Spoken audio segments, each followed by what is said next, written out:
Alright, what's cool NBA fans? Self-researched NBA facts. Got another video. Want to thank anybody who watches my videos, subscribes to my channel. I appreciate it very much. Make these videos for you guys who I am you. I appreciate all your comments. You guys are very knowledgeable. I appreciate that. I get a lot out of what you guys have to say. Yeah, I don't get a lot of detractors. I do get some every once in a while, and typically it's just people that agree with me. I think somebody pointed that out recently, or for the most part agree. You know, they'll get disagreements and stuff. That's fine. I'm okay with that. But the point is, I wasn't trying to go and go against people that totally have a different viewpoint than I do, like opposite or whatever, because there's nothing I'm gonna offer them that's gonna change their mind. You're gonna have, it's like politics. You're either a Democrat or you're a Republican, or you stay away from politics altogether. There's not, regardless of what the media or anybody else, there isn't very many true independents out there. They might claim to be independent, but they've historically voted one way or the other. It's just not how it is, and a lot of this stuff, like the trying to make the case for LeBron James as the GOAT, it's typically younger people also, or it's people that want to stay in the media, like Paul Pierce, Kevin Garnett. They couldn't stand LeBron. They said nobody feared LeBron. We called him little homie, whatever. And then all of a sudden, oh, he's the GOAT. He got 40,000 points. He's the GOAT overnight almost. Right, ironically, when they started a podcast, and Paul Pierce, as soon as he lightened up about LeBron, look at that. He got a job on Fox. It's just like, come on, man. You guys are so phony and fake. You're just like politicians. You'll say anything to get what you want. They're just looking for work, Please, they don't really feel that way, I guarantee it. But anyway, what I'm going to talk about in this video is something I've noticed. I've not really heard anyone talk about this. I've heard a lot in recent years about the international player, about how, oh man, the world is caught up. They got all these great players and stuff like that. Okay, that's true. They're dominating like first team all NBAs, and they're winning the championships, Jokic and Giannis and so on and so forth. Luka Doncic, the best player in the finals this year. Yeah, all true. The number one seed was led by Shai Gilgeous-Alexander. All true. No doubt about it. 4-time Defensive Player of the Year. Rudy Gobert, Rookie of the Year. Victor Wembanyama, all international. They're dominating. But I'm not of the camp of that the world has just gotten better and they've caught up to the U.S. I think that that's half the equation. But the other half is the U.S. has gotten worse. And one reason why, in my opinion, is that I think because of the lack of white American players. There just aren't any. There aren't any good ones. There's a handful of guys you could even bring me. The best white American player in the NBA right now, I had to look it up because I don't know much about the NBA, without any dispute, is Domantas Sabonis. And it's funny about that is it took his dad, who lived in Yugoslavia, to move here, played for the Trailblazers, had his kid there in Portland, be born here to make him an American. Now, if that move never happened, Sabonis is not an American. But for all intents and purposes, he is. That's fine.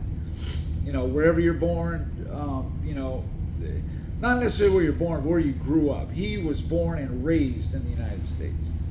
I mean, there's other players like Dominique Wilkins is born in France. He's clearly an American, though. Carlos Boozer was born in Germany, clearly an American. Hal Horford is born in the Dominican, clearly an American, so on and so forth. But what I was looking at here is, I'm going back to 1980, because I know in the 50s and 60s it was a lot of white players because there was a civil rights problem in the NBA, big time. The best players were not all in the NBA, especially in the 40s and the 50s. The 60s, they did start coming in. I know people said, oh, well, the black players went in there. The best ones were, though.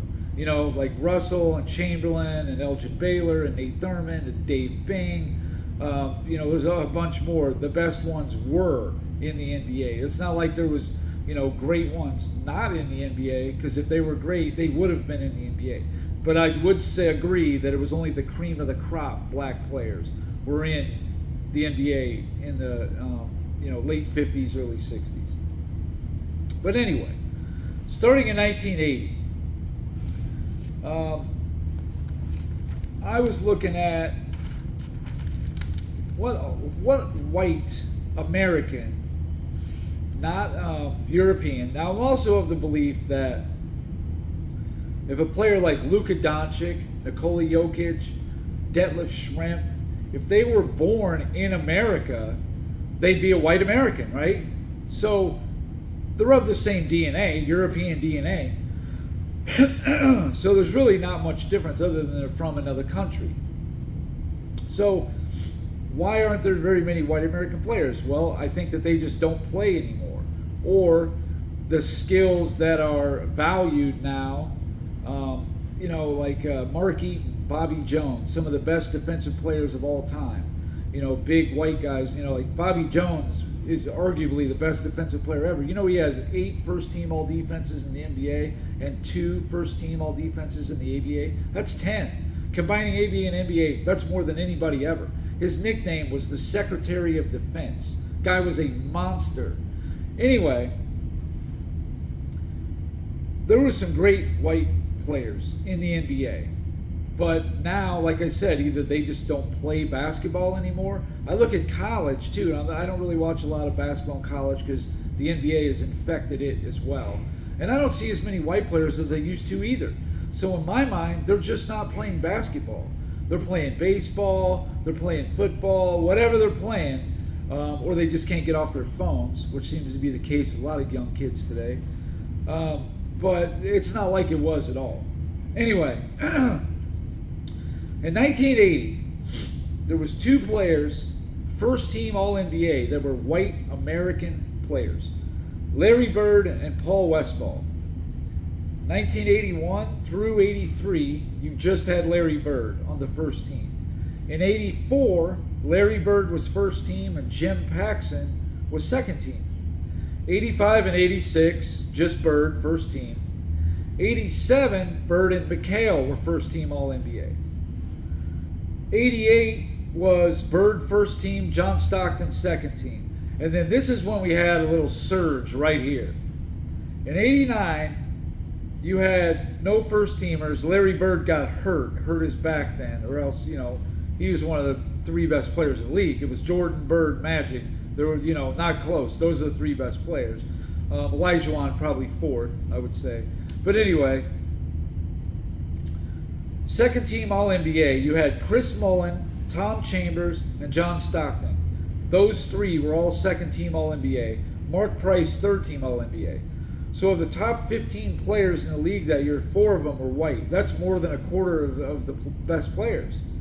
1990, second team was Larry Bird, Tom Chambers, John Stockton, and then third team was Chris Mullin. Same thing, you got 4 players. 91, Mullin was second team, Stockton third team. 92, Mullin was first team, Stockton second team, and Price third team. And like I said, and there's no international player being, you know, on the all NBA team at all. Well, that's not true. I think Olajuwon was a couple of those. But in 93, you had Mark Price first team, John Stockton second team. And you also had, you had Olajuwon and Drazen Petrovic, 2 international players that were first and third team All-NBA. 94, you had Stockton first team, Price third team. And then that's when it really slowed down. You didn't have any more than 1 ever again. You had Stockton first team in 95, second team in 96, third team in 97, and then Stockton 99, third team. And then that was it. From 1999, Stockton's last All-NBA, all the way to 2012, until the next white American player made All-NBA. That was Kevin Love. He made it in 2012 and 2014 with David Lee in between 2013. And then there's been no white players since. So that means in the 21st century, the only white American players to make All-NBA was Kevin Love, made second team in 2012 and 2014, and David Lee in 2013. And also, right around that time is when the international player started making its mark. In 2000, Mutombo was second team, Dirk third team. In 2002, you got Dirk second team, Mutombo and Nash both third team. Then in 2003, Dirk second, Nash third. 2004, Peja Stojakovic second team, Dirk and Yao Ming third team in 2004. In 2005, you had Dirk and Nash making first teams. 2006, you had the same thing, Dirk and Nash first teams with Yao Ming. And then you had Dirk and Nash with Yao Ming. 2008, Dirk, Nash, Ming, Ginobili. You had 4 international players make All-NBA. In 2009, Dirk, Ming, Pau Gasol, and Tony Parker. Another 4 players make it All-NBA. Dirk, Nash, Pau Gasol, and Bogut in 2010. 4 right there. And then 2011, Dirk, Pau Gasol, and Ginobili. 3. And so on and so forth. Like 2012, Parker, Dirk. 2013, Marc Gasol, Tony Parker. 2014, Parker and Goran Dragic. 2015, Marc Gasol, Pau Gasol. 2016 was the only year there was no white American or international players making All-NBA. And then in 2017 is when we started getting that new wave. We had our wave of Dirk and Nash and the Gasol brothers, Ginobili and Parker, Peja Stojakovic, all that stuff. That was pretty much, Andrew Bogut was in there, or whatever. Yao Ming, Mutombo in the early part of the 2000s and in the late 90s. But then we got our next wave, and that's the wave we're in now. But we have no white American great players. Who are they? Alex Caruso, Austin Reeves. No, you have Domantas Sabonis, the only third teamer. He made third team in 2023 and 2024. So from 2000 to 2022, that covers 23 seasons. Like I said, you got Kevin Love twice, Lee once. All right, now obviously, you got Giannis and Jokic and Luka and Shai Gilgeous-Alexander, Pascal Siakam, all these guys, right? Okay, great. Now, people gonna say, well, the white American just wasn't that good. Well, I just showed you there was plenty of good ones that could easily have played today. You tell me John Stockton couldn't play in the NBA today? Please, of course he could have. He was quick. He was tough. He's one of the best passers of all time. He's a great shooter. Look at his shooting numbers. Easily could have played today. Mark Price would have been perfect in today's era. He would have been better in today's era. Chris Mullin. You tell me Chris Mullin wouldn't have thrived in today's era? Would have been great. Now, for those who think that the white player wasn't good on defense, let me throw this at you. Again, since 1980. There's only 2 teams in all defense. Always has been, basically. Well, since 1980, that's all there's ever been. In 1980, first team all defense, you had Bobby Jones and Don Buse. Second team, Dave Cowens and Scott Wedman. That's 4 of the 10 all defensive players were white. 1981 was just Bobby Jones. 82, Bobby Jones first team, Jack Sikma and Larry Bird second team. 83, Jones first team, McHale and Bird second team. 84, Jones first team, Bird second team. 85, Mark Eaton first team. Then in second team you had Bobby Jones and Danny Varenis. That's 3 players right there. 86, McHale and Mark Eaton first team, Bill Hanslick second team. Again, you got great defensive players here. McHale, Mark Eaton, Bobby Jones. These guys were phenomenal, all-time great defensive players. In 87 and 88, you had McHale first team and Mark Eaton second team, both years. 89, Mark Eaton first team, you had Stockton and McHale second team. 1990, McHale second team. 91, Dan Marley and John Stockton second team. Then it started to erode. Yeah, you had, Stockton in 92, Marley in 93, Stockton in 95, Stockton in 97. And then that was basically it. After Stockton's last all defense in 97, you go 98 all the way to 2023 when Alex Caruso last year in 23 and 24 grabbed the first team all defense in 23 and a second team in 24. That's the first white American player to grab an all defense since Stockton in 1997. That's 25 years. That's crazy. Nobody sees a problem with that. So they used to be great players at defense. Used to be great players, all around players. There were some great white American players. But they just don't play anymore like that. They don't play in college as much. They're just not in there. So what my theory is, and I think I can back it up with some pretty good evidence here, is that it seems like the world has caught up to the U.S. They've gotten better, but instead of the U.S., staying way above them, the white American is not part of the equation anymore. And they used to be anywhere from, 15 to 25, 30% of the best players were white. Well, that's a pretty big chunk of players to lose. And then these international guys come in here and they're just basically taking over. They've taken over. Now, if the white American made basketball the number one sport and they all the athletes across the country, that was their main focus, well, it'd be a completely different story. I guarantee it. We would be dominating even more, and we would, keep some of these international guys out of the first team All-NBAs and keep them from winning all the championships. But that's just not what's happened. That's just not a reality.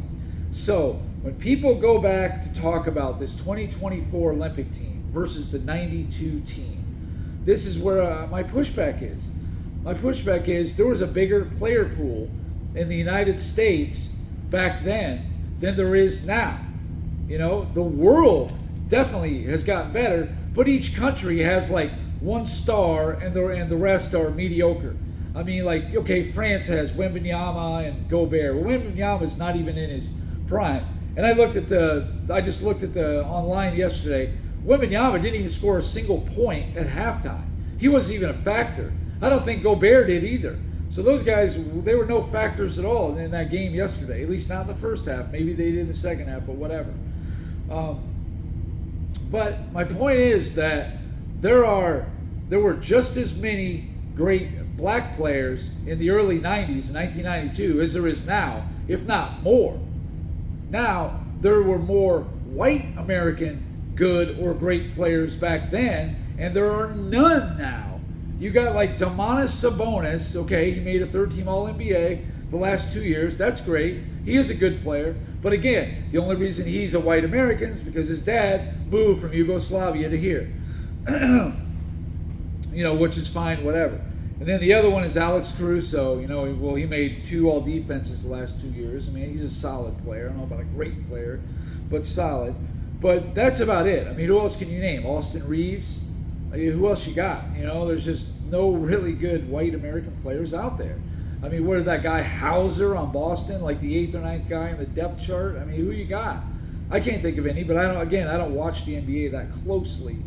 But, this is where it is. This is where it is. And the America is weaker because of it, and international has, caught up to the United States and might end up challenging them for a medal.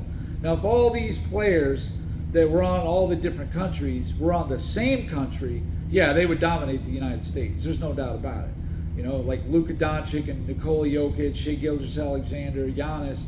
You had those guys, even Jamal Murray, as much as Skapatak likes to, and maybe he is just good, not great, whatever. But you put that lineup up there, they would destroy the United States. He'd have no chance. You would get pummeled. And then, Wembanyama, Gobert, all the other international players, yes, the international team would destroy the U.S. team. And that's just what makes me laugh when people say this about the 24 team, about beating the Dream Team, is no, they wouldn't. They don't have the size, for one thing.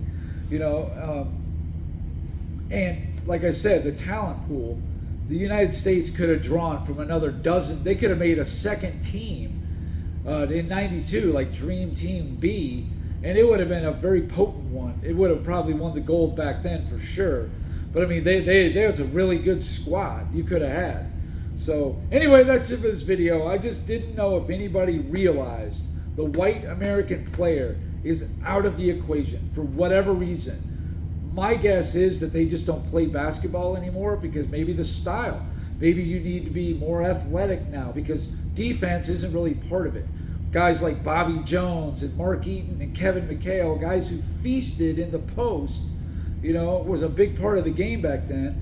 Not really a place for them anymore. Maybe that's part of it. I don't know. I know players like John Stockton, Mark Price would play in this era easily. Not a problem. Guaranteed. Chris Mullin, not a problem. There's other guys too that they would have had no problem playing in this era. I guarantee it.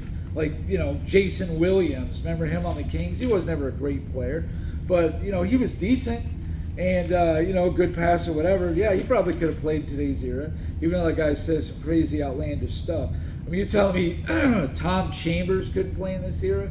Tom Chambers was a bad boy back in the day. I know he could have. But anyway, that's it for this video. Again, I didn't know if anybody even knew all this stuff existed. Obviously, there's no way to ignore the presence of the international player today. Obviously, they're as good, if not better, than the top Americans. It's just how it is. But there was a time where they were not close. They'd have like Olajuwon and Mutombo, maybe Detlef Schrempf, Drazen Petrovic, good players, all NBA players at one time or another. But they ain't messing with Malone, Barkley, Jordan, all the guys, David Robinson. No. Let's not get crazy. But how about Tom Gugliotta? You remember him? He was a pretty good player for a while. Anyway, that's it for this video. Thanks for watching.